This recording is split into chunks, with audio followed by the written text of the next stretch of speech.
ඔබත් දරාගත නොහැකි අධික හිසේ කැක්කුමක් නිසා පීඩා විඳින කෙනෙක්ද? එහෙනම් බලන්න ඔයාට තියෙනෙත් මේ ලක්ෂණද කියලා.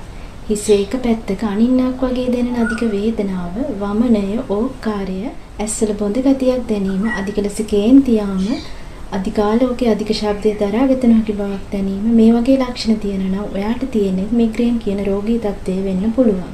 මිග්‍රේන් කියන රෝගය දවසේ ඕනෑම වෙලාවක ඇති වෙන්න පුළුවන් වගේම දින දෙකක් තුනක් වුණත් පවතින්න පුළුවන්. මිග්‍රේන් රෝගය ඇති පුද්ගලයන්ට ඒ වැඩි වීම සඳහා බලපාන හේතු සාධක තියෙනවා. ආහාර වේල් මගහැරීම, නිදිවැරීම, මානසික ආතතිය, අධික ශබ්ද ආලෝකය, චොක්ලට්, චීස්, කොෆි වගේ ආහාර, ඇල්කොහොල්, ධූමපානය, ඒ වගේම කාන්තාවන්ගේ හෝමෝන වෙනස් වීමද මේ සඳහා බලපානවා. වේලාවට ආහාර ගැනීම, අවශ්‍ය නිින්දක් ලබා ගැනීම, ප්‍රමාණවත් පරිදි ජලය ලබා ගැනීම, ධූමපානය, මත්ද්‍රව්‍ය වලින් වැළකී සිටීම, කොෆි, චොක්ලට්, චීස් වැනි ආහාර අධික ලෙස නොගැනීම, ශබ්දය, ආලෝකය ඇති ස්ථාන වලින් ඈත්ව සිටීම මේ මගින් ඔබට මෙම තත්ත්වය පාලනය කර ගැනීමට හැකි වෙනවා.